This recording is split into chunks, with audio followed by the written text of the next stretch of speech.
민수기 18장 1절부터 32절까지 모두 읽었는데요. 이제 이 말씀을 다 읽은 이유는 좀 어렵다 이렇게 생각하기 때문에 그렇습니다. 우리가 민수기 16장, 17장을 말씀을 드릴 때 이제 고라당이 반역을 일으켰지 않습니까?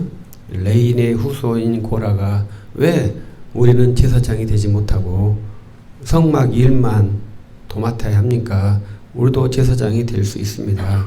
이렇게 해서 반역을 일으켰고 거기에 동조한 르벤 지파의 계열의 사람들, 많은 회중들이 하나님의 징벌로 죽는 말씀이 16장, 17장의 내용입니다. 18장에 이제 그리고 난 다음에 여호와께서 또 강력한 규범을 주시는 것이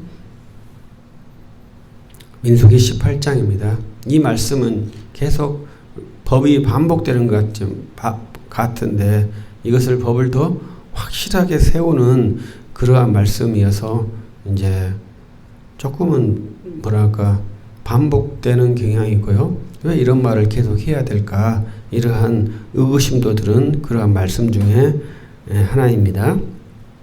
그러나 우리들도 이제 코로나 때문에 이후에 어떻게 할까 이렇게 많은 고민을 하고 있지 않습니까? 그것은 어떠한 계기가 발생되면 소를 잃었으면 최소한 요양과는 고쳐야 되지 않겠습니까? 그러한 형태로서의 일인데 이러한 것을 우리는 개혁이라고 합니다. 그래서 조금 더 합당하게 제도를 수정하고 나아가는 것이 이제 개혁이라고 할 수 있습니다. 하나님께서 문제가 발생했을 때 더 권고하게 주의 질서를 세우는 말씀이 민수기 18장의 내용입니다.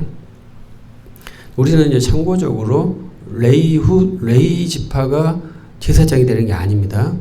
제사장은 아론 계열이 제사장이 되고 그 위에 레위인들은 레위인으로서의 직무를 감당하게 됩니다. 그것을 이제 18장에 다시 말씀하고 있는데요. 18장 1절부터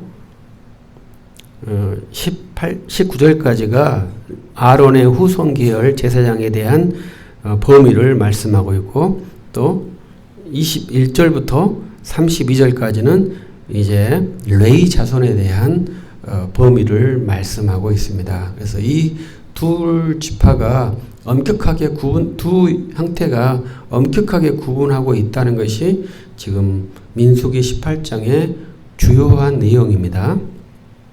그런데 이제 우리 번역에 약간 바뀐 번역이 있어서 이제 8절 보면 영구한 몫의 음식이다 이렇게 영구한 몫의 음식이다 이렇게 되어 있습니다. 그래서 옛날 번역에는 응식으로 번역했습니다. 응식. 그래서 응식하고 음식하고 차이점이 뭐겠습니까? 음식은 음식이잖아요. 응식이라고 하니까 이것이 좀 낯선 언어지 않습니까? 좀 익숙한 언어로 음식이라고 번역 바꾼 것 같은데요. 응식이라고 하는 것은 그 싹쓸, 우리는 싹쓸 무엇으로 받습니까? 돈으로 받잖아요. 그러면 그것은 급료죠, 급료. 음식은 뭡니까? 먹을 것으로 받는 거잖아요.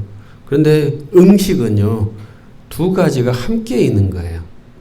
본래 우리 목사들은 응식을 받았죠, 응식을. 왜냐하면 교회로부터 생활비도 받고 또 먹을 수 있는 쌀도 받고 옛날에 그렇게 받았잖아요.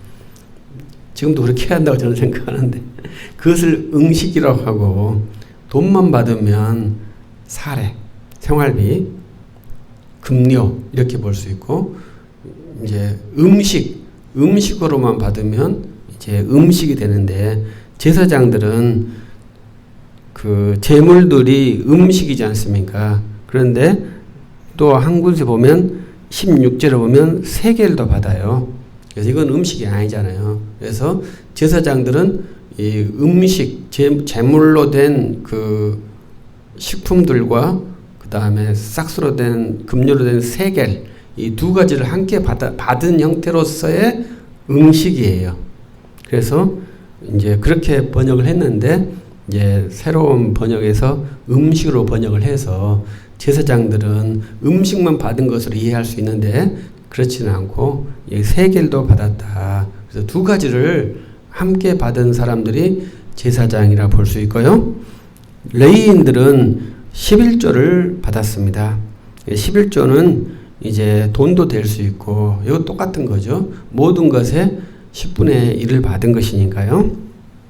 그런데 특이한 것은 그 레위인들은 그 10분의 1에 받은 10분의 1은 다시 제사장에게 드려야 되는 그러한 항목이 있는 것이 특징입니다. 그러니까 아론의 후손 제사장과 레위 지파가 받는 그 급료의 범위가 내용이 완전히 다르잖아요. 그래서 또 한 번 이제 여호와께서 아론 계열의 제사장과 레위의 경계를 확연하게 확인하는 말씀이 민수기 18장의 내용이에요. 이렇게 선을 긋는 것이 우리에게는 상당히 불편하다 이렇게 생각이 들어요. 그래서 이러한 것이 답답하게 하게 하는 또 우리를 가로막는 것인 그러한 것으로 느낌이 드는 것이 현재 우리들의 마음입니다. 그러니까 제가 가끔 우리 아이들을 키우다 보면 아이들이 아마 4살 정도까지는 자기 아버지가 무엇이든지 다 할 줄 알아요. 그런데 이제 조금씩 커가면서 저 인간이 못하는 것도 있구나. 조금 더 커가면 어떻게 해요? 저 인간은 못하는구나. 조금 더 커가 뭐예요? 나보다 못하네. 이렇게 하는 것이 우리 그 인간의 모습이라고 봐요. 그리고 조금 더 커버리면 이제 나보다 못하니까 그때부터는 이제 아버지한테 훈수를 두려고 하죠. 그래서 아버지와 아들 간에 묘한 갈등 관계가 생기고 또 아버지가 아들한테 조언을 못 해주죠. 왜냐하면 아들이 그것을 막아버리니까. 그것은 한계를 이미 넘어갔다 이렇게 볼 수 있는 것이죠. 그러나 이제 좋은 아들은 항상 그 아버지의 말을 잔소리를 잘 들어주는 것이 좋은 아들이죠. 제가 요양보호사 시험을 봤지 않습니까? 8월 20일 날 합격자 발표를 한다고 합니다. 근데 그 요양보호사 공부를 하면서 한 절반 정도가 말하는 훈련을 해요. 말하는 훈련. 제가 봤을 때는. 그래서 그 대상자인 노인에게, 치매 환자인 노인에게 어떻게 말을 해야 되는가 그러면서 제가 얼마나 많이 회개를 했겠어요. 말을 할 때 항상 부정을 사용하지 말라고 훈련을 시켜요. 그래서 참 말하는 말이라는 것이 정말로 무서운 것이구나. 우리나라 사람들이 얼마나 요양보호사를 많이 공부를 하고 따는지 모릅니다. 그런데 말은 그렇게 안 바뀌잖아요. 시험 볼 때는 합격하기 위해서 이렇게 해야 되는 거 이렇게 해야 되는 거 하지만은 실제적으로 말은 부정형을 사용하고 독단을 사용하고 인격을 무시하는 말을 사용하는 것이 이제 우리들의 일상생활이에요. 제가 말드리려고 한 것은 이 한계를 규정하면은 우리는 굉장히 불편해한다. 이걸 말하려고 하는 거예요. 나는 이 한계를 마음대로 넘어서려고 하고 다른 사람에게는 한계를 주어가지고 넘어서지 못하게 하려고 하는 것이 이제 우리들의 기본적인 습성이에요. 그것이 참 놀라운 일이죠. 우리 강 권사님이야 그러질 않아요. 약속 시간 짱이잖아요. 약속 시간 너무 잘 지키잖아요. 근데 어떠신 분들은 자기는 약속 시간 안 지키고 다른 사람이 약속 시간 안 지키면 화를 내는 사람이 있어요. 그래서 야 쉽지 않다. 자기가 약속 시간 안 지킬 때는 괜찮아 뭐 사는 거 딱 그런 거야 이렇게 하고, 다른 사람이 약속 시간 안 지키면 야 너 그따로 살면 너 인생 끝나, 이런 사람이 의외로 있죠. 그것이 한계라는 겁니다. 한계. 그래서 우리들은 그 한계선이라는 것이 상당히 재밌는 인간 기제인데, 그 선을 우리 한국 사람들은 너무 잘 넘어서는 것이 특징입니다. 우리 한국 사람들 저돌적이기 때문에, 이 앞주에 말했듯이 우리 한국 사람은 1등을 해야 되기 때문에 선을 반드시 넘어서려고 하는 것이 특징이죠. 그리고 또 반대로 막아야 되기 때문에 그 선을 넘어서는 것을 막으려고 하는 것이 또 자기 생존의 기본적인 조건이겠죠. 이러한 선에 대해서 지금 계속 말씀하고 있는 것 같아요. 그래서 우리는 내 본분 안에서 행복할 수 있는가, 또 내 본분이 아닌 조금 더 축소시켜가지고 거기에서 마음껏 편하게 살려고 하고 있지 않는가, 이 두 개의 갈등에서 우리들은 아주 중요한 정확한 답을 내야 하는 것이죠. 그래서 이제 여호와 주님께서는 달란트 비유할 때 한 달란트 받은 자가 어떻게 했습니까?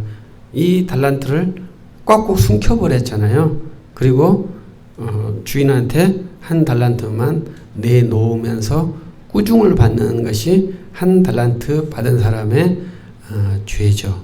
이 사람이 한 달란트를 투자해서 빵원을 사업하다 망했습니다. 이렇게 하면 어땠을까요?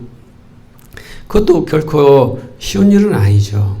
그런데 우리가 지금 하려고 하는 것은 그 한계 내에서 너무 자유롭게, 또 한계를 너무나 넘어서려고 하는 그러한 교만함, 이 두 가지의 우가 있다는 것을 어제도 말씀했고, 이 앞주도 말했고, 지금도 똑같이 말씀을 드리는 겁니다. 그래서 여호와께서 매우 강한 규범을 우리에게 주셨어요. 그 규범은 우리를 위축시키려고 하는 규범이 아니라는 것을 말씀드리고 싶은 거예요. 여호와께서 우리에게 주신 규범은 우리를 살리기 위한 규범이에요. 그래서 우리들이 그 규범을 보면서 기쁘게 생각해야지, 하나님은 다 하지 말래, 이렇게 생각하지 말라는 거예요. 하나님이 하지 말라는 거 안 하니까 내가 슬퍼, 이렇게 생각하지 말라는 거예요. 우리는 그 한계 내에서 어마어마한 일을 할 수 있는 것이 사람의 분야예요. 그래서 이 앞주에 달나라에 우리가 7번째로 탐사선을 쏘아 보냈다고 하죠. 대한민국이 굉장한 나라죠. 그래서 내가 어깨가 뿜뿜할 정도로 아주 대단한 일을 했다고 생각을 합니다. 그러나 나는 거기에 기여한 것이 없죠. 내 세금이 거기 들어갔다고 생각할 수도 없고, 거기에 대한민국 국민으로서의 하나의 일조를 했다고 볼 수 있죠. 그 달나라의 로켓을 쏘기에서 연구하는 훌륭한 우리 대한민국의 두뇌들, 그들이 있고, 나는 매우 일반적인 사람. 그러면 나는 뭘 해야 되겠습니까? 거기에서 내 할 일에 최선이 있다 이 말이죠. 그래서 우리들이 계속 훈련하는 거, 나의 최선과 그 초인류 엘리트의 최선의 값이 같다는 것을 계속 말씀을 드리죠. 그분들이 쏴서 노벨 물리학상을 받든지 뭘 받든지, 그분들의 탁월한 업적과 내가 이름 없이 산속에서 농사를 지으면서 사는 이 이름 없는 행위가 값이 같냐 이거예요. 가치가. 세상에서는 가치가 다르지만 주님 앞에서는 가치가 같을 수 있고 우리의 가치가 더 클 수 있다는 것이 여러분들이 깊게 생각해야 될 내용이에요. 그래서 우리들은 주님께서 인정하는 가치를 추구하는 그러한 그리스도인들이죠. 과연 주님께서 어떠한 것을 더 정당하게 평가하실 것인가, 이거에 대해서 우리가 깊게 생각을 해야 합니다. 그래서 오늘 이러한 좀 불편한 기준을 보면은 그러한 염려가 저는 많아요, 사실은. 왜냐하면 이제 우리 교단은 아직 여성 안수를 시행하고 있지 않지만 여성 안수를 시행해야 한다, 이러한 주장도 있고, 이제 미국에서나 영국에서는 동성애자에게도 그 안수를 주는 그러한 형태가 되어 있고요. 이러한 것이 복음이 무한한 개방성이냐, 이런 거에 대한 조건이죠. 복음은 무한한 개방성을 가지고 있죠. 그 무한한 개방성이라고 하는 것은 모든 것에 대한 개방성이 아니라 택자를 위한 무한한 개방성이죠. 택자의 총수가 차면 주님이 오신다는 것이 복음이죠. 이 땅 모든 사람에게 다 모든 요소를 다 포괄시켜야 하는 그러한 개방성이 아니에요. 그래서 우리들이 복음으로 주 예수 그리스도를 믿는 사람들을 발굴시키고 복음을 전도해야 되는 그러한 사람들이기 때문에 그것을 위해서 우리가 최선을 다하면서 나가요. 그러면서 이제 그 안에 우리 교회 제도 안에 이해할 수 없는 일들이 많이 있죠. 그 중에 하나가 우리 사회에 비추해서 우리 교단이 여성 안수를 안 주는 거예요. 그래서 그거에 대해서 불편하시다, 이러한 분들이 있죠. 근데 저 같은 사람은 우리 교단이 여성 안수를 안 주는 것도 괜찮다고 생각을 해요. 왜냐하면 이러한 집단도 하나 있어야죠. 그러니까 저는 오히려 소수자라고 생각하거든요. 소수자. 우리 한국에서 여성 안수를 주는 교단이 많겠습니까? 안 준 교단이 많겠습니까? 안 준 교단이 적어요. 여성 안수를 시행하는 교단이 많아요. 그런데 우리 교단같이 거대 교단이 여성 안수를 반대하는 것은 매우 이례적인 거예요. 세계적으로 이례적인 것입니다. 그래도 이제 우리가 굉장히 소수자거든요. 교단은 크다 할지라도 규모를 보면 소수자예요. 그러면 소수자 보호 원칙에 들어가야 되지 않겠습니까? 근데 그 보호자 원칙에 여기는 포함을 안 시켜주더라고요. 소수자 보호 원칙에 우리는 포함이 안 돼요. 여호와의 증인의 병역 거부의 소수자들은 보호 프로토콜이 가동된 것 같아요. 병역 기피를 하면 소수자의 양심의 보호를 받는 프로토콜이 가동되어서 나중에 더 안전하게 해서 그들의 양심이 보호될 겁니다. 그러나 여성 안수를 반대하는 양심에 대해서는 보호하는 프로토콜이 없어요. 그래서 저는 참 이해할 수 없는 현상이다, 이렇게 생각을 해요. 그러나 저는 그것을 반대라고 저는 그 어떤 면접에서 반대하냐 해서 저는 반대하지 않습니다. 현행이 유지되기를 바랍니다. 현행을 바꾸자 하시는 분들이 바꾸려고 하는 정당한 주장을 펼치셔야 되는데, 바꾸려고 하시는 분들이 정당한 주장을 펼치지를 않는 것 같아요. 이렇게 저는 주장을 하거든요. 그래서 그러한 기준들을 어떻게 볼 거냐, 이것을 잘 생각을 해야 됩니다. 그래서 제가 여성 안수에서 말을 계속해서 죄송한데, 저는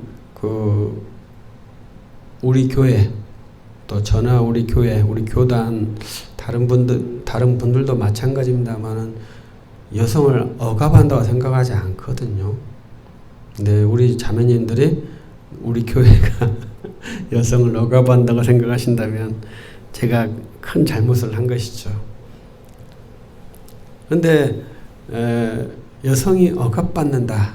이건 저는 이해할 수가 없어요. 우리 가정에서 남편들이 뭡니까? 우리 우선순위가 우리 농담 반으로 이사 갈 때 남편이 가장 먼저 챙기는 게 뭔지 아신가요? 강아지라는 거잖아요. 강아지. 왜 강아지를 챙긴다는 거예요? 놔두고 도망갈까 봐 강아지를 챙기니까, 강아지 안고 있으면 같이 따라갈 수 있으니까 강아지를 챙긴다. 이게 우리 시대에 몇 년 전 농담인가요? 아예 지금 그런 농담도 없어요.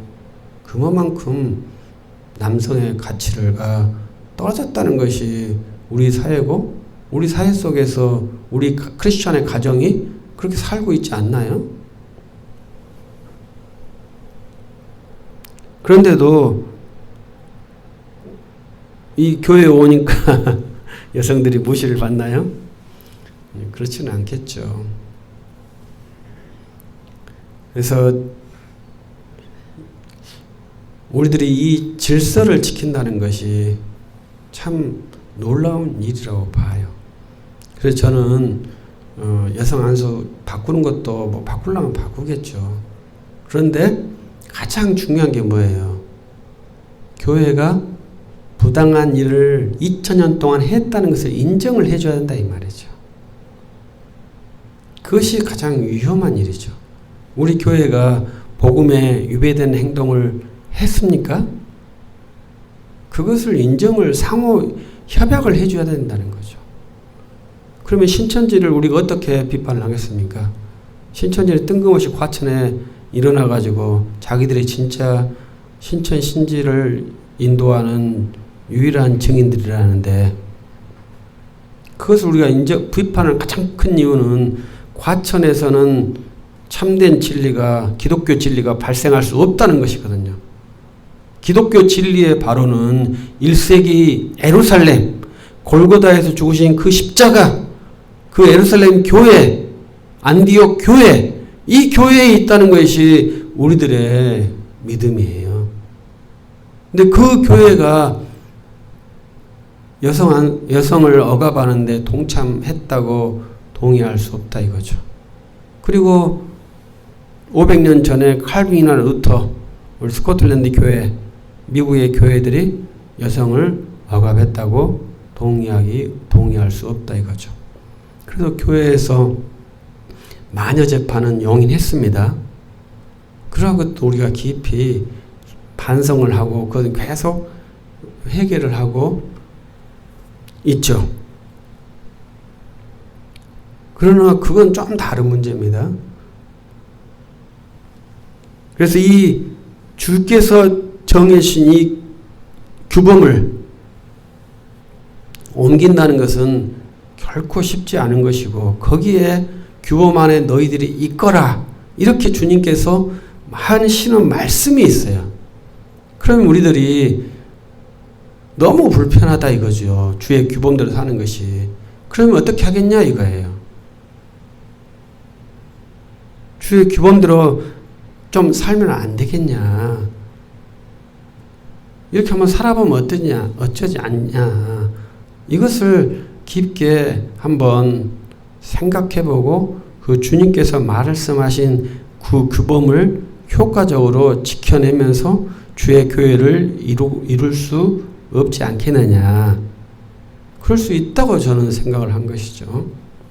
왜냐하면 우리가 이 교회라고 하는 것은 주의 규범, 주의 말씀, 주의 권위에 의해서 이 교회를 운영하고 교회를 세우려고 하지, 합리적인 방법, 효과적인 방법, 우리 모두의 합의에 의해서 교회를 이루려는 의도가 없어요. 교회는 오직 주님의 말씀에 근거해서 교회를 이루어야 한다.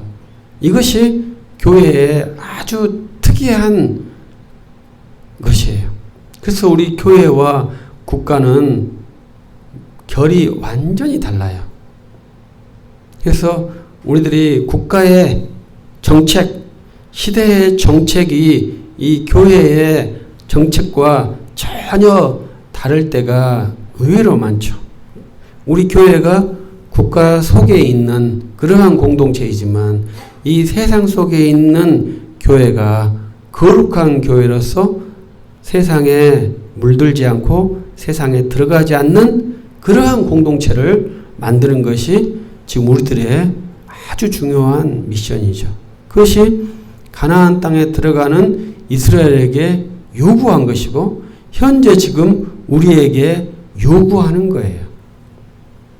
하나님께서 우리에게 너희들이 세상 속에서 소금으로 한번 살아라. 그래서 너희들이 있는 그 세상에 너희의 하나님이 선하시다는 것을 보여주어라. 이것이 지금 우리에게 받은 미션이에요. 세상과 같이 해서 세상과 부응하는 그러한 공동체를 만들지 말고 세상에서 탁월한 그러한 공동체를 만들지 말고 영적인 공동체를 만들어서 세상에서 인정을 받아라. 이게 지금 우리가 해야 될 가치라 이 말이죠.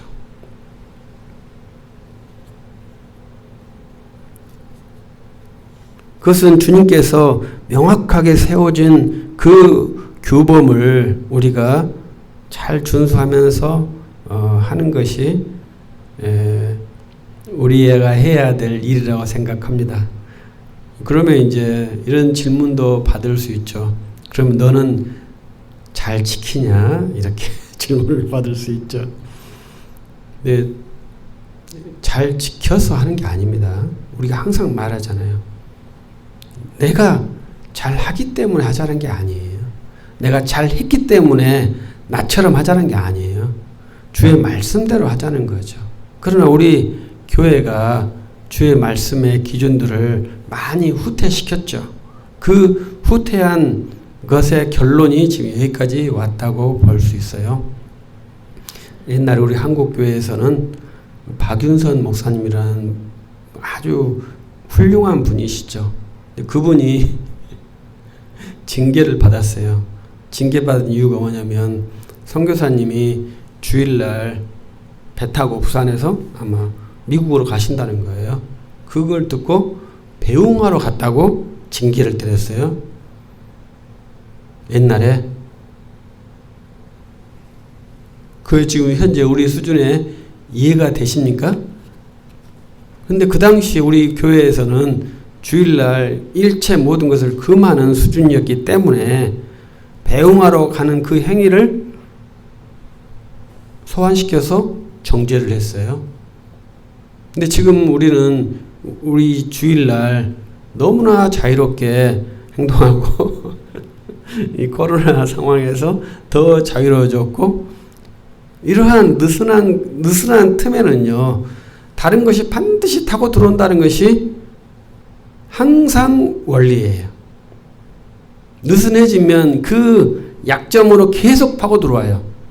그렇기 때문에 항상 어느 선에서 계속 불락하다가 계속 느슨해지면서 풀리는 것이 세속화의 진전이에요.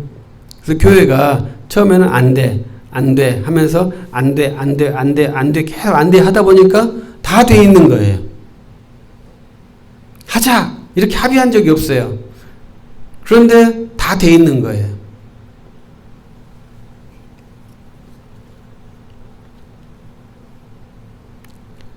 그런 우리들의 상황들을 보고 우리들이 여호와께서 세우신 기준에 좀 더 편안하게 설 수 있는 그러한 마음이 있었으면 좋겠다.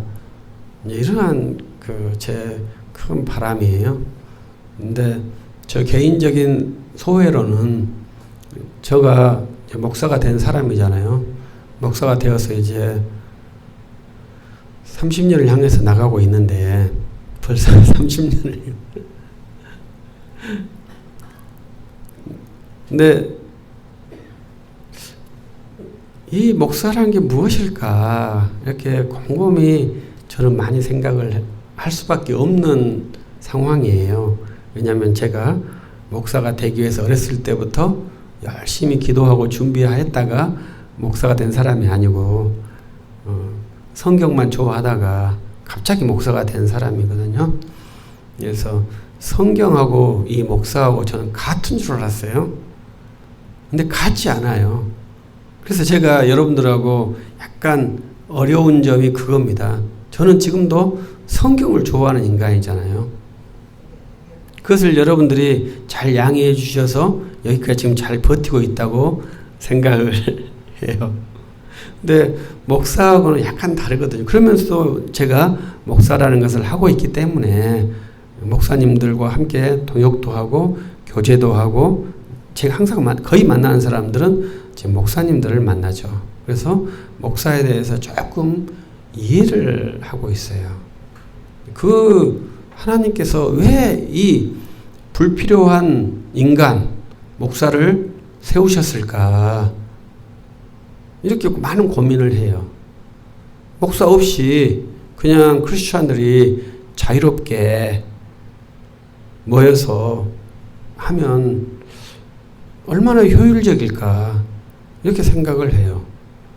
그런데 주님께서 목사라는 직분을 교회에 주시고 그 직분을 통해서 교회를 이루도록 하셨다는 것이죠. 그것을 잘 이해를 해줘야죠. 그러니까 저도 제 마음으로는 효율적으로 다 원래 우리 주님에게도 처음에 그런 식으로 시작됐습니다. 제가 봤을 때는 그게 잘 안 돼서 그러는 거지. 근데 그렇게 다 마음껏 자유롭게 하시다. 그래서 하면 얼마나 좋습니까? 거리낄 것도 없고 모두가 다 평등하고. 그러나 주님이 원하시는 의도가 아니라는 것이죠.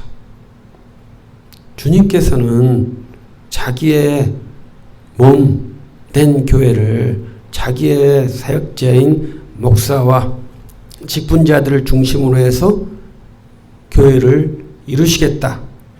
이것이 지금 우리 장로교회가 이해하는 교회의 이해라는 것이죠. 그래서 우리가 그 교회를 이해하고 그렇게 교회를 이해하고 있기 때문에 교회를 그러한 방식으로 세워야 한다는 것이죠. 모든 것은 이제 과도한 것보다 부족한 것보다 넘치는 것이 문제라고 해요. 그건 저도 맞다고 생각합니다. 그럼 우리들이 이러한 강력한 여호와의 규제의 말씀을 들었을 때 위축을 받지 말라고 제가 말씀드린 거죠. 우리 전라도 사람들은 좀 더 위축을 받아요. 그래서 언제든지 자기의 의견을 정확하게 표현하고 또 자기의 표현된 의견이 반드시 관철되지 않을 거라는 것도 이해를 해야 됩니다. 그렇게 한다면 우리들이 주어진 한계 내에서 나의 최선이 나올 수 있지 않을까. 그래서 나의 가장 열정적인 것을 하나님께 드림으로 하나님께서 그것을 받으시고요. 그것이 생명이 되어야 하는 것이죠. 오늘 말씀에 위험한 것이 성물을 더럽히면 죽는다는 것이죠. 그런데 드리는 사람만 죽는 것이 아니라 레인도 죽는다는 것이. 레인이 죽으면 제사장도 죽는 거예요. 다 죽는 거예요. 그래서 우리들이 살려고 지금 신앙생활을 하는 거 아닙니까? 죽으려고 신앙생활을 하는 게 아니잖아요. 그러기 위해서는 우리들이 여호와의 규례를 지키는 방식으로 우리들이 힘을 써야 한다는 것이죠. 그 규례를 지킴으로 교회는 튼튼해지고 그 튼튼한 교회에 있는 주의 자녀들은 우리의 주이신 예수 그리스도를 온전히 붙들 수 있고요. 그래서 나의 유일한 위로와 소망과 능력이 나의 주에게 있다. 이러한 고백이 나와야 온전한 교회고 온전한 그리스도인이죠. 그래서 우리의 능력이 교회에 있는 게 아니라 교회의 주이신 예수 그리스도께 있다. 이렇게 고백을 해줘야 하는 것이죠. 그래서 주님이 드러나도록 우리들이 힘써야 하는 것이 이 기준의 원리예요. 이것이 너희들을 억압한다. 너희들 아무나 제사장 못해. 아무나 레위인 못해. 이렇게 지금 강력한 쉴드를 쳐가지고 주님 마음대로 하려는 것이 아니라 어떻게 하면 여호와의 선하심이 이 땅에 드러날 수 있을 것인가, 그 방법을 주 여호와께서 세우셨다는 것이죠. 이 방법을 지키지 않으면은 주 여호와의 영광이 쇠락하게 된다 이거죠. 그래서 결국 예루살렘, 사마리아 모든 성이 멸망이 됐잖아요. 그 뒤로 여호와의 나라는 존재하지 않아요. 1세기 유대가 여호와의 나라일까? 그건 아주 복잡한 문제예요.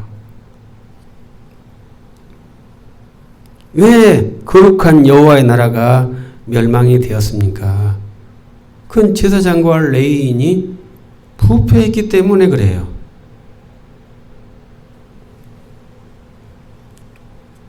그 부패한 이유는 제사장과 레위인과 백성들이, 귀족들이 짬짬이, 우리말로 짬짬이라고 하더라고요. 짬짬이를 해가지고 연약한 백성들을 후리는데 기여했기 때문에 그렇습니다. 그것이 이제 그걸 엄격하게 보면 경제정의라고 말하는데 여호와께서는 그렇게 말씀하지 않으시고 내 새끼 고아와 과부와 나그네를 너희가 압제했다. 그래서 여호와의 보호의 손길을 쳐버리는 그 일을 누가 했어요? 여호와의 나라에서 한 겁니다. 그러면 그 나라의 존재 이유가 없어지는 것이죠. 현재 우리 교회도 마찬가지죠. 우리는 주 예수 그리스도의 이름을 높여야 될 거룩한 교회입니다. 그러나 이 주 예수 그리스도의 교회가 주 예수 그리스도의 이름으로 그리스도 이름이 아닌 세상의 공의를 나타낸다면 그 가치가, 용도가 필요 있겠습니까? 그래서 오늘 말씀에 이것을 소금 언약이라고, 우리에게 주신 소금 언약이라고, 우리는 세상에 소금으로 서야 한다고.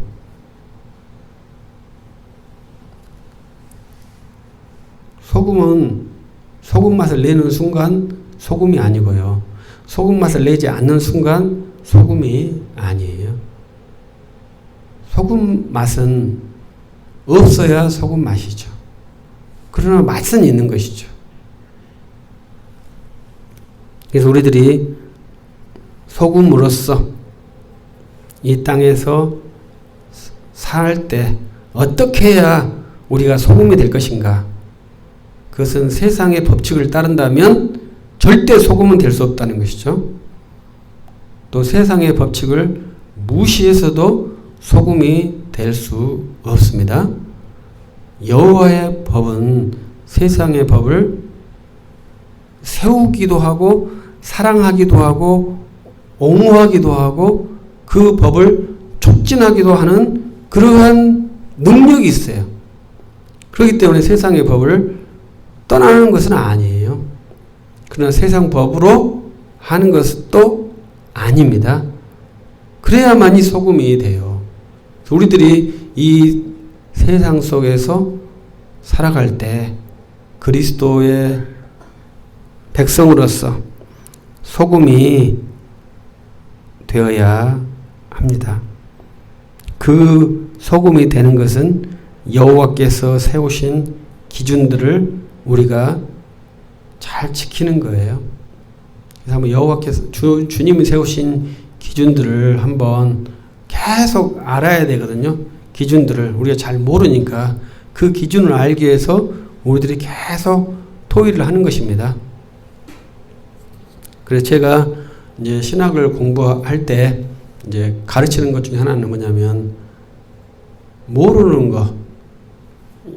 이것이 독인지 약인지 저는 모르겠어요. 이것은 독인 것 같기도 하고 약인 것 같기도 해요. 이거 한번 드셔보시고 좋은 것만 골라서 드세요. 이렇게 줄 수 없다는 것이에요. 지도자가 이건 독일 수도 있고 약일 수도 있는 것 같아. 그럼 이것을 주어서 알아서 먹고 살면 내 탓이고 죽으면 네 탓입니다.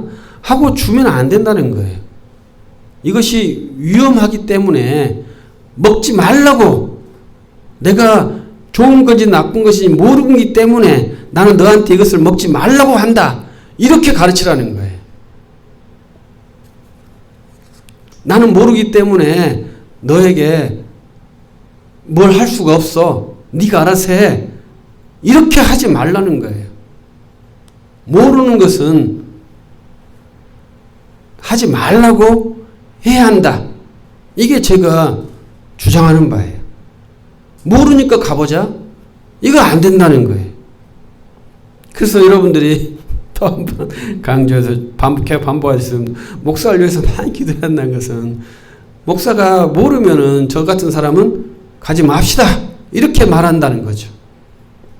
알면 갑시다. 알아도 안 갈 수 있다는 거죠. 그러나 모르면 절대 안 간다는 거죠. 그렇기 때문에 기도를 많이 해주셔야죠. 알도록. 그래서 잘 갈 수 있도록. 저는 그렇게 가르치고 있습니다. 모르는 길은 저는 가지 않아요. 아는 길을 가고 가장 정확한 길로 가라고 가르치지 애매한 길로 가는 것은 도박장에서 한번 사용해 보시면 좋겠습니다. 저 진리의 길에서는 안 되고 사업의 길에서도 그리고 모든 인생의 길에서도 똑같습니다. 모르는 길을 가면 안 돼요. 그러나 우리가 인생에서 도박한다 하면서 지르는 것은 있잖아요. 그러나 영혼에서는 그것이 안 된다는 거죠. 그래서 주님을 굳건히 믿으시고 주님 안에 거하심으로 믿음의 승리가 있는 복된 주의 자녀들이 있기를 예수 그리스도 이름으로 축복합니다. 기도하십시다. 전능하신 하나님 감사합니다. 우리에게 주어진 말씀이 결코 쉽지는 않습니다. 주님께서 세워진 기준들이 있는데요. 어디가 진짜 여호와의 주님의 기준인지 잘 알지 못하기 때문에 그렇습니다. 주님이 주신 기준은 영적인 기준입니다. 그래서 모두가 다 각자가 느끼는 것도 다르기도 합니다. 그러나 주님께서 주신 기준은 정확히 있다고 믿습니다. 그 기준대로 교회가 세워질 수 있도록 은혜를 베풀어 주옵소서. 그래서 목사도 살고 장로도 살고 집사도 살고 모두가 사는 그러한 교회가 되게 하셨고 오직 주님께서 영광을 받으시오며 주의 복된 생명들이 수없이 잉태되는 거룩한 공동체가 될 수 있도록 은혜를 더하옵소서. 감사합니다. 주 예수 그리스도 이름으로 기도합니다. 아멘. 찬송 333장입니다.